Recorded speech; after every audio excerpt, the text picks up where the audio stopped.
Tayo ay pinagpala dahil naririto tayo ngayon sa ating worship service. Hindi lahat ng tao ay binigyan ng opportunity o nagkaroon ng opportunity para dumalo dito. 'Di ba? Pero tayo, dinala tayo dito ng Diyos dahil nais niya na tayo ay i-bless, pagpalain sa pamamagitan ng kanyang salita at gamitin tayo para sa kanyang dakilang plano. Amen? Amen. So, bago ang lahat, let us confess our faith. Jesus is the Christ, the Son of the living God. Amen.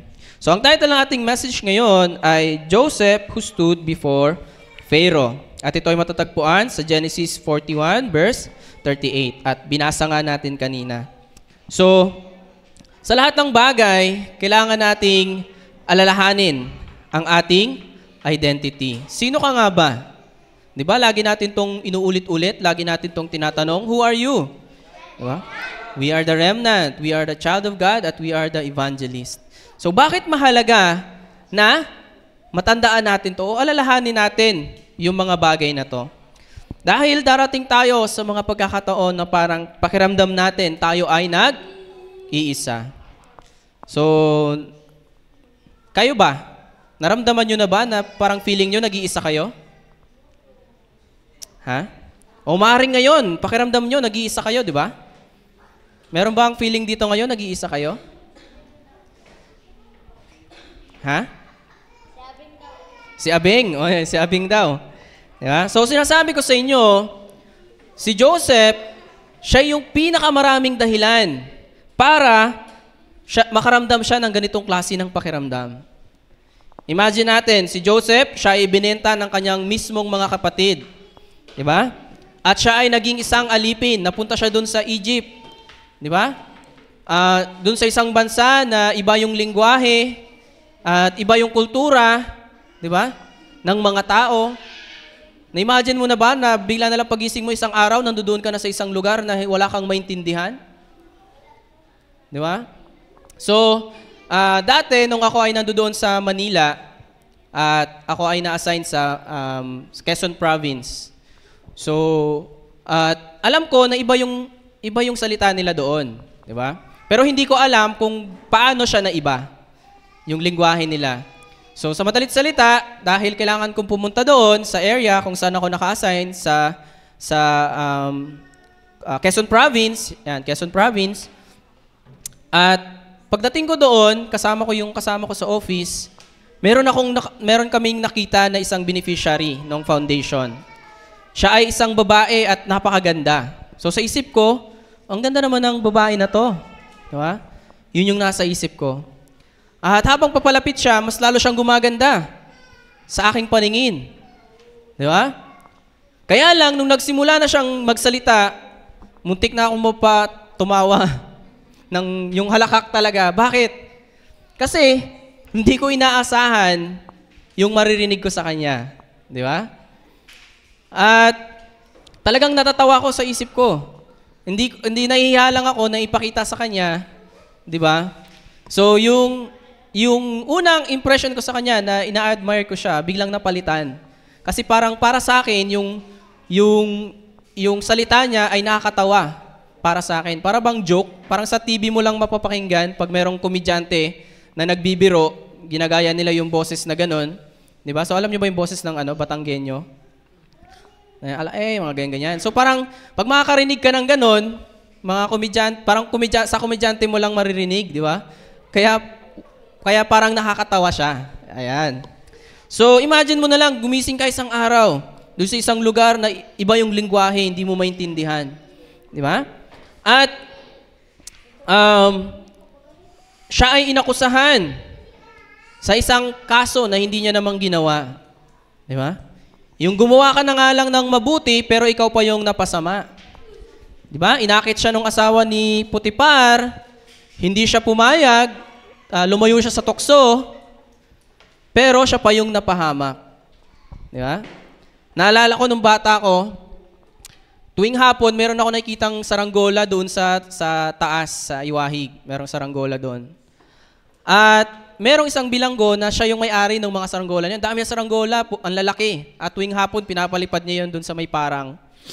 At Nung narinig namin na sabi lalaya na yung bilanggo na yon, ang una agad naming naisip yung saranggola. Gusto namin humingi ng saranggola. So sinabihan namin siya, Kuya, pag alis mo, yung saranggola mo, sa amin na lang. Eh di ang nangyari, pumunta kami dun sa bahay niya, nung kinaumagahan, pero wala siya doon. Wala yung tao. So sabi namin, sige, balik na lang tayo mamayang hapon. Kasi wala siya na, kaya naman kunin natin yung saranggola, hindi tayo nagpaalam.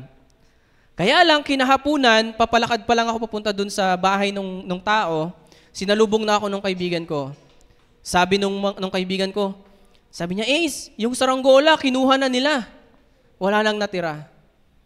Alam mo yun, yung first time na naramdaman ko yung sinasabi nilang sinakluban ka ng langit at lupa. Yun yung pinaka malalim na scars na naranasan ko nung bata ko, alam mo yun? Kasi, para sa akin, mabuti yung ginawa ko. Sabi ko sa kaibigan ko, wag natin kunin yung saranggola kasi wala dito yung tao at mamaya na lang tayo bumalik para magpaalam sa kanya. Pero nung nalaman ko na kinuha nila yung saranggola, hindi sila nagpaalam sa tao. At yung tao na yon sinabi sa amin na, sige, kunin nyo yung saranggola, sa inyo na. Para akong pinagsakluban ng langit at lupa. Di ba? Umiyak ako hanggang sa bahay. Nung nakita ako ni Papa, para lang tumigil ako sa pag-iyak, gumawa siya ng saranggola. Di masaya na ako. Ang problema, yung ginawa niya saranggola, hindi lumilipad. Iyak na naman ako. Di ba? Sobrang tindi ng scars ng saranggola sa akin. Dahil dun sa bagay na yon. So si Joseph, inakusahan siya ng isang kaso na hindi niya namang ginawa. Imagine mo ano yung feeling, ano yung pakiramdam. Mahirap na nga yung maging isang alipin, di ba, sa isang foreign na bansa, at ikaw pa ay naging isang bilanggo doon sa foreign na bansa. So sobrang hirap noon. At isa pa na naranasan ni Joseph ay nakalimutan siya ng kanyang kaibigan. Di ba? So nakalimutan siya ng kanyang kaibigan. Sabi niya, dun sa kaibigan niya, pag nakalabas ka dito, alalahanin mo ako. Sabihin mo sa Pharaoh na nandito ako para ako ay makalabas din. Pero alam niyo kung ano nangyari? Nung nakalabas yung tao, hindi niya na naalala si Joseph. Di ba? Anong sakit ng naranasan ni Joseph? Pero, nakita ba natin, nabasa ba natin na si Joseph, siya ay naging lonely, naging malungkot? Di ba? Siguro kung tayo yun, yung team song na natin, Lonely, I'm Mr. Lonely. Yun na yung team song natin ngayon. Pero nabasa ba natin sa Biblia, sinabi ba sa Biblia na pagkatapos ng mga bagay na to, si Jose, siya ay nagalit, siya ay nalungkot, at siya ay in-isolate niya yung kanyang sarili. Diba? Nag-self-pity. Yun ba? Nabasa ba natin gano'n? Na-depress? So, hindi natin yun nabasa. Bakit? Diba? Kasi, sa gitna ng mga kahirapan at suffering na naranasan ni Joseph, diba? Alam niya at na-enjoy niya yung kanyang identity. Ayan. So, kaya dapat lagi nating alalahanin yung ating identity. So sabi niya dito, yung reality, maaaring yung realidad ni Joseph, sinasabi na siya ay alipin, di ba? At sinasabi na siya isang bilanggo at wala nang nakakaalala sa kanya, di ba? Pero sa spiritual, sabi dito, sabi sa Bible, God is with Joseph. Kasama ni Joseph, ang Diyos.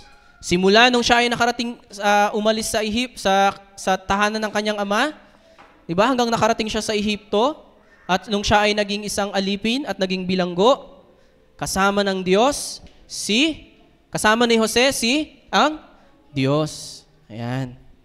So sabi niya dito, maaring hindi tayo slave, 'di ba? Maaring hindi tayo alipin at maaring hindi rin tayo bilanggo. O hindi tayo nag-iisa kasi maraming tao sa paligid natin. Di ba? Pero, yung araw-araw ng ating buhay, tayo ay humaharap sa kahirapan at suffering. At minsan, ito yung nagdudulot sa atin para tayo ay magalit. Magalit sa sarili natin, magalit sa mundo, magalit sa ibang tao, di ba? At minsan, ito yung nagiging dahilan kung bakit ina-isolate natin yung ating sarili. Na kahit marami ka namang kaibigan, pero feeling mo ikaw lang mag-isa.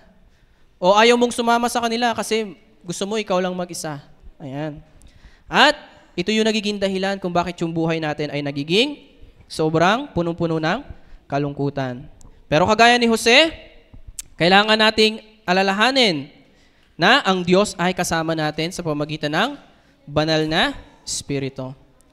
So sabi dito, the Holy Spirit is dwelling in us. Ang banal na Espiritu ay nananahan sa atin. At kailanman hindi tayo naging isa o nag-iisa. Dahil nga kasama natin ang Diyos. So pangalawa, sabi niya dito, the Holy Spirit is guiding you. Ginagabayan ka ng Diyos. Every event na nangyari sa buhay mo, every situation na nangyari sa buhay mo, lahat ng ito ay nangyari para ikaw ay dalhin ng Diyos doon sa kanyang dakilang plano. Whether it's good or bad, lahat ng ito ay nangyari para dalhin ka ng Diyos sa kanyang dakilang plano. At minsan nga doon pa sa mga hindi magagandang sitwasyon, doon ng Diyos ipinapakita kung paano siya kumikilos sa iyong buhay. Di ba? At yung mga magagandang sitwasyon, ito ay ebidensya na lang. Evidence kung paano ka ginabayan ng Diyos doon sa mga hindi magandang sitwasyon. So, sabi niya dito, ang Banal na Espiritu, ginagabayan ka. At pangatlo, the Holy Spirit is working in your life. Ito ang Banal na Espiritu, siya ay nagtatrabaho sa ating buhay. You will experience impossible things. Kapag ang Banal na Espiritu ay nagsimula magtrabaho sa buhay mo, mararanasan mo yung mga imposibleng bagay, ito ay magiging posible. Dati, sabi ng mga tao sa'yo, imposible na maging matagumpay ang buhay mo.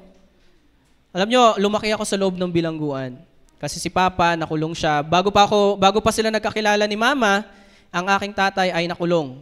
Diba? Doon sila nagkakilala sa kulungan kasi yung aking nanay, siya ay youth leader na naka-assign sa prison ministry.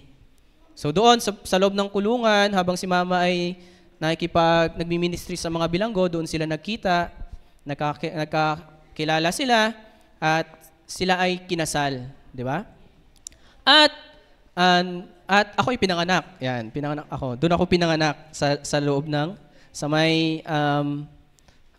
Manila, sa Jose Pabella Hospital. Doon ako pinanganak. So, kung iisipin ng mga tao, kung sila ang titingin, paano ka magpapalaki ng bata? Imagine mo yun, paano ka magpapalaki ng bata kung ikaw ay isang bilanggo? Di ba? Paano mo mapalakihin yung anak mo kung ikaw ay nasa kulungan?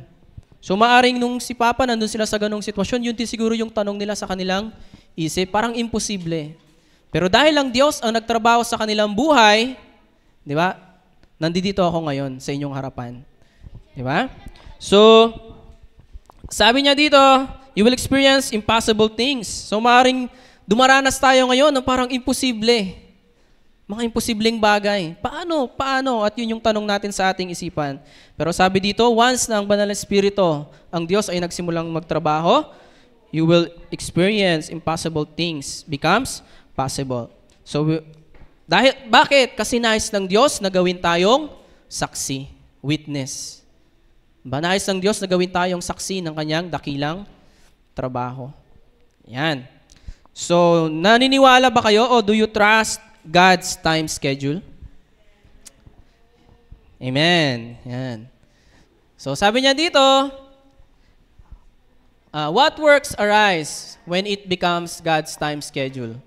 Ano yung mga nangyayari o nagaganap kapag time schedule na ng Diyos?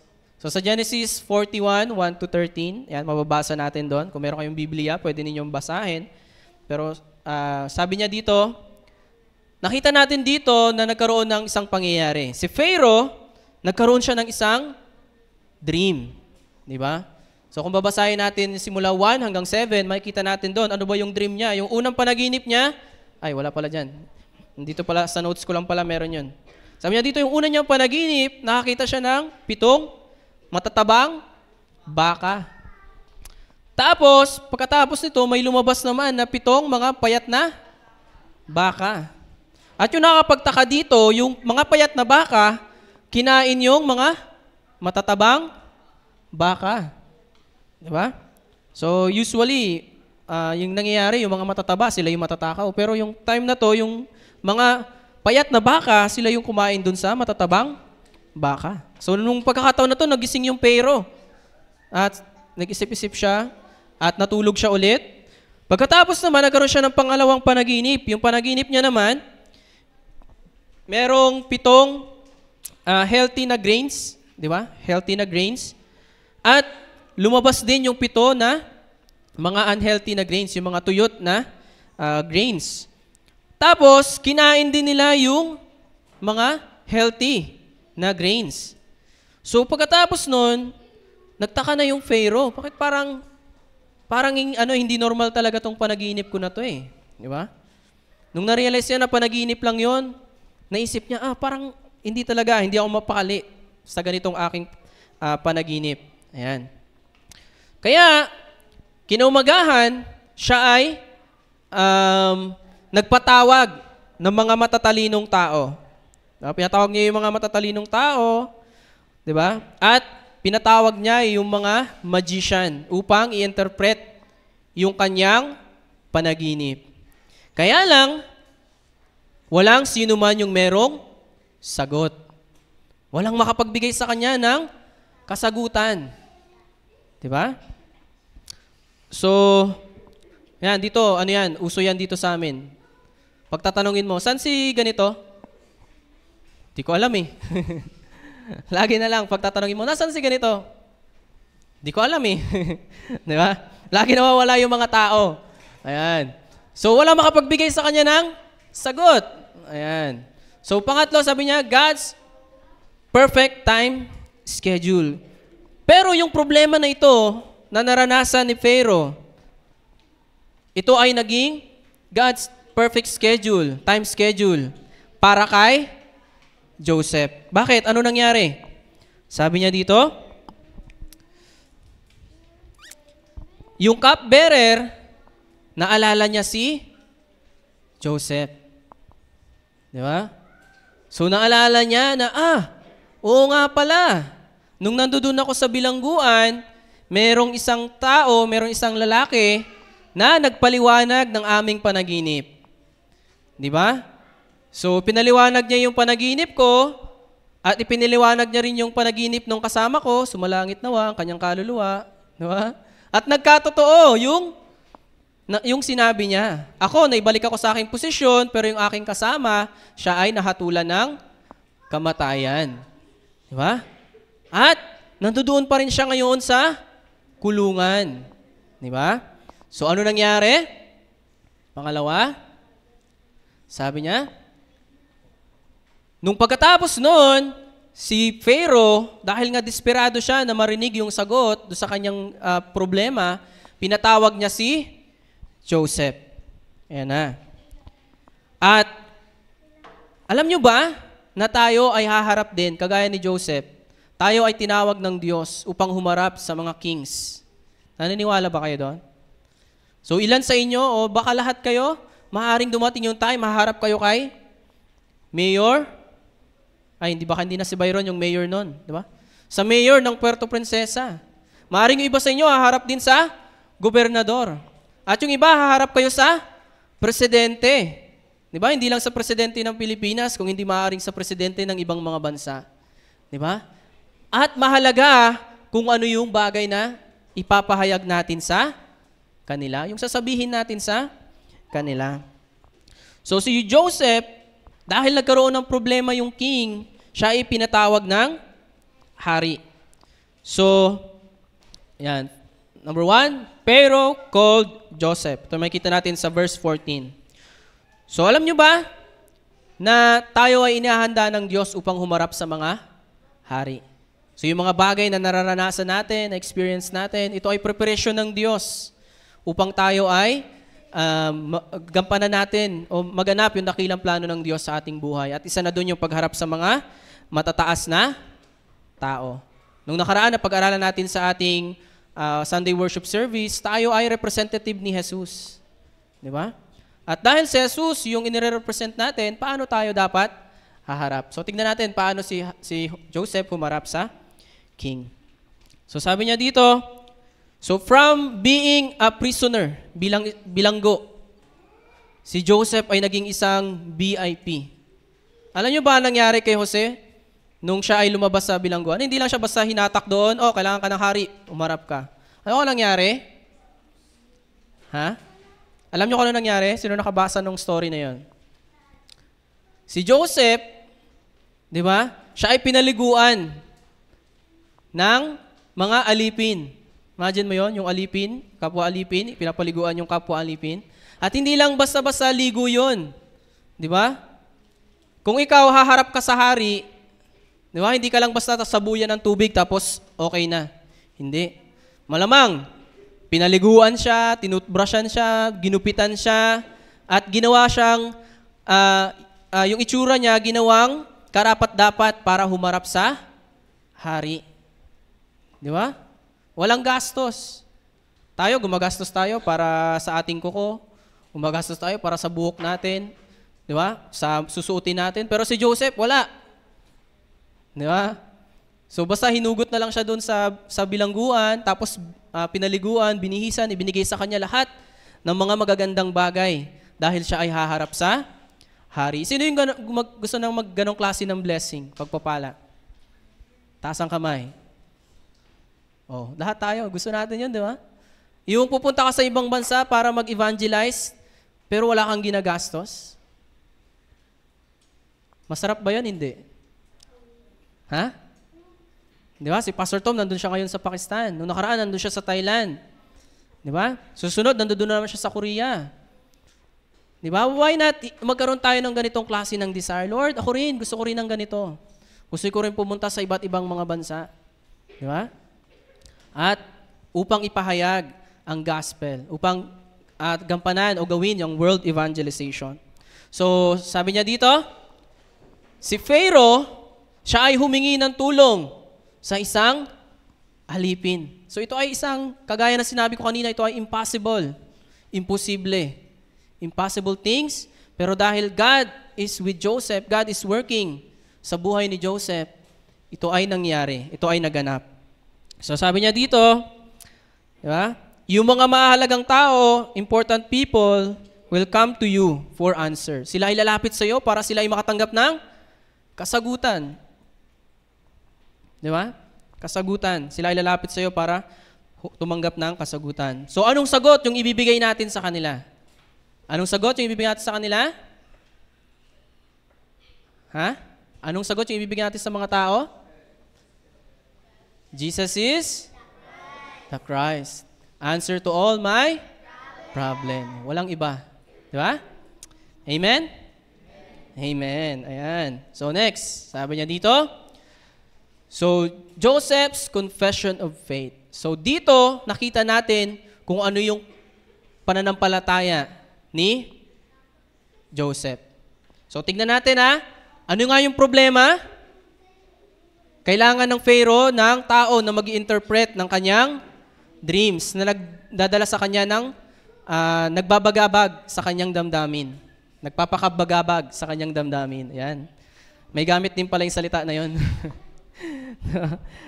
So dahil nababagabag siya sa kanyang panaginip, so kailangan niya ng tao na mag-interpret noon, magbigay sa kanya ng kasagutan. So kaya pinatawag niya si Joseph. So ngayon, sabi niya dito, nung hari ni Pharaoh, pinatawag kita dito kasi sabi nitong cupbearer, ikaw daw yung nag-explain ng kanyang panaginip at tugma naman dun sa sinabi mo yun nangyari. Diba? Alam niyo kung ano sabi ni Jose?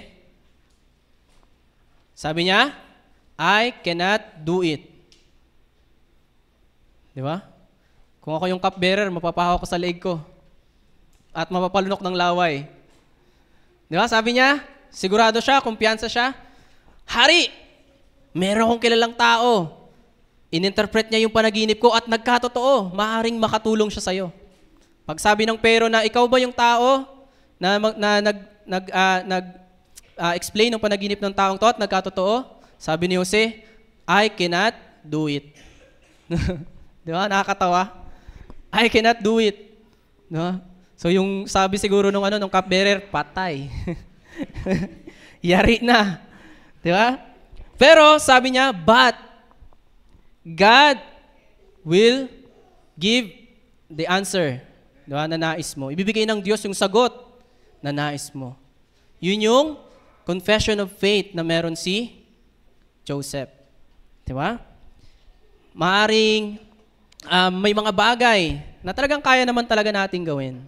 Di ba? Kaya minsan, sinasabi natin na, madali lang yan, kaya ko yan. Oh, yes, Pharaoh, I can do it. I will do it for you. Di ba? Para may task mo yung iyong sarili, para pag nagawa mo yon, maaring palabasin ka na niya sa kulungan. Di ba? Pero sabi niya, I cannot do it, but God will give you the answer that you want to hear. Ayan. So why did Joseph become governor of Egypt? Bakit siya naging gobernador ng Egypt? Tingin niyo, bakit kaya naging gobernador si Joseph ng Egypt? Sabi niya, to fulfill God's plan for Joseph. So kung babalikan natin yung storya ni Joseph, so alam niyo yung nagsimula lang naman yung inggit ng kanya mga kapatid sa kanya. Ito ay nagsimula doon nung time na kinuwento niya sa kanila yung panaginip niya. Diba? Sabi niya, nagkaroon ako ng panaginip na yung mga bituin, yung araw, yung buwan, ay yumuko sa aking harapan. Diba? Yung mga trigo na nakapalibot sa akin, na 12 trigo, ay yumuko sa aking harapan. Dahil dito, nagkaroon ng galit sa kanya yung kanyang mga kapatid. Yun yung pinakadahilan. Diba? At binigyan pa siya ng kanyang tatay ng napakagandang damit. Kaya mas lalong lumaki yung galit nila kay Joseph. Pero sabi ko nga kanina, lahat ng mga bagay na ito, pangit man o maganda, ito ay nangyari upang matupad ang plano ng Diyos. At ito yung nakita ni Joseph. Sa lahat ng bagay na nangyari sa kanyang buhay, nakita niya na ito ay nangyari, dapat mangyari, upang matupad ang plano ng Diyos sa aking buhay. So nung doon sa Genesis 45, 1-5, ito yung time kung saan si Joseph ay inireveal niya na yung kanyang identity sa kanyang mga kapatid. So yung mga kapatid niya, nagtataka sila, bakit parang ang weird? Ang weird naman ng gobernador ng Egypt. Di ba? Bakit kaya ganito tong tao na to umasta? Di ba? So, nung una, galit siya sa amin kasi ninakawan namin siya ng baso na ginagamit niya para siya ay manghula. Di ba? Tapos pagdating namin, bigla niya kami hinandaan ng pagkain. Di ba? Parang weird, di ba? At maya-maya, si Joseph, umalis siya, pumunta siya doon sa likod, at bigla siyang umiyak. Rinig sa buong palasyo yung kanyang iyak. Siguro sila, nagtataka sila, ano ba nangyari dito sa tao na to? Normal pa ba to? Pwede na ba kaming umalis? Baka bigla na lang tong magwala dito. Masaktan pa kami. Di ba? Pero nung medyo naman na si Joseph, siya ay lumabas at sinabi niya, ako si Jose. Ako yung kapatid ninyo na ibinenta ninyo. At sa sobrang gulat nila, hindi sila makapaniwala, hindi sila makapagsalita. Naranasan niyo na ba yung gulat na gano'n? Hindi na kayo makapagsalita? Sobrang gulat. Di ba? At sabi niya, lumapit kayo sa akin. Lumapit kayo. Di ba? At nung time na to, silang lahat ay nakayuko sa harapan ni Joseph. Siguro nung time na yun, naalala nila yung panaginip ni Joseph na sinabi sa kanila. Di ba? At habang naalala nila yun, mas lalong silang umiiyak. Di ba? At bakit ito nangyari kay Joseph? Why Joseph become the governor of Egypt? Para matupad ang world evangelization. Di ba? So ito yung pinaka-concern ng Diyos simula pa ng una upang iligtas ang sangkatauhan. So lahat, yung panaginip ni Pharaoh, ito ay tumutukoy doon sa 7 taon ng kasaganahan at 7 taon ng tagutom. Imagine natin, kung hindi nakulong o hindi nakalimutan nung cupbearer si Jose, mangyayari kaya ito? Matutupad kaya ito? Di ba? Baka hindi, kasi hindi na nila alam kung saan nila hahanapin si Jose. Di ba? Pero dahil naalala niya, si Jose nandoon sa kulungan, di ba? Kaya madali lang nila siyang nakita. Di ba? Pero sabi ko kanina, lahat ng 'yon ay naganap ayon sa plano ng Diyos. At ang pinaka nun ay ang world evangelization upang iligtas ang kanyang bayan, upang iligtas ang buong mundo mula sa famine. At para matupad ang covenant, di ba? Na binhi ng babae, nadudurog sa ulo ni Satanas. Yan. Kasi kung namatay sila lahat sa gutom, wala na. Tapos na. Di ba? Hindi na matutupad yung covenant o yung pangako ng Diyos. Ayan.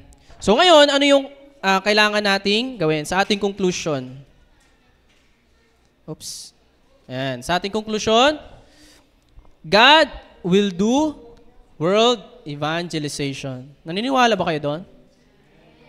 Diba? Kahit wala tayong gawin, kahit hindi tayo gumawa, ang Diyos tutuparin niya yung world evangelization. Totoo yun. Kaya tayo naririto kasi God will prepare you. Kayo ay inihahanda ng Diyos. Bakit niya kayo hinahanda? Kasi God will use you. Kayo ay gagamitin niya. Kahit hindi tayo gumawa, kumilos, mangyayari yan. Kasi gagamit ang Diyos ng tao. Kaya nandito ka kasi ikaw mismo yung nais ng Diyos na gumawa nun. Di ba? Sabi dun sa pulpit message nung Sunday, you give them something to eat. Ikaw, bigyan mo sila ng makakain. Ikaw mismo. Di ba? Pahingi nga ng pagkain. Bigyan niyo ako Yan. Hindi ikaw yung kumuha lahat ng pagkain, kung hindi, bigyan mo sila ng makakain. Feed them. At ano ibibigay natin sa kanila? Tayo nga, wala rin nga tayong pagkain. Ibibigay natin sa kanila si Jesus Christ. Ayan. So, sabi niya, God will use you and God will do it. God will do world evangelization through you. Diba? Sabi mo, through me. Sabi niyo, through me. Yan. Sa pamamagitan ninyo, God will do world evangelization. And kapag ginamit kayo ng Diyos, ang Diyos ang gagamit sa inyo, wala kayong dapat ipag-alala. Diba? Wala kayong dapat ipag-alala. Why? Bakit? God will provide everything that you need. Diba? So, ang Diyos ang bahala sa inyo. Diba? God will provide everything that you need. Bakit? Kasi ang world evangelization ay trabaho ng Diyos. Naniniwala ba kayo? Amen. Okay, sige. So ngayon, tayo ay manalangin. Let's pray all together. At I hope na kagaya ni Joseph, tayo ay maging witness o maging saksi kung paano ang Diyos nagtatrabaho sa ating buhay. Hindi sa pamagitan ng sarili nating lakas, sariling talino, kung hindi dahil sa ang Diyos ang kasama natin at nagtatrabaho sa ating buhay. Let's pray. Father in heaven, thank you so much God sa oras na ito. Salamat po sa mensahe na aming natanggap. Kagaya ni Joseph, Panginoon, gubayan niyo po kami, tulungan niyo po kami upang humarap sa anumang pagsubok ng merong assurance o na enjoyment ng aming identity, Panginoon. At magtiwala sa God's time schedule na inihanda mo para sa amin. Salamat, Panginoon, sa bawat isa narito, sa pangalan ni Jesus. Amen.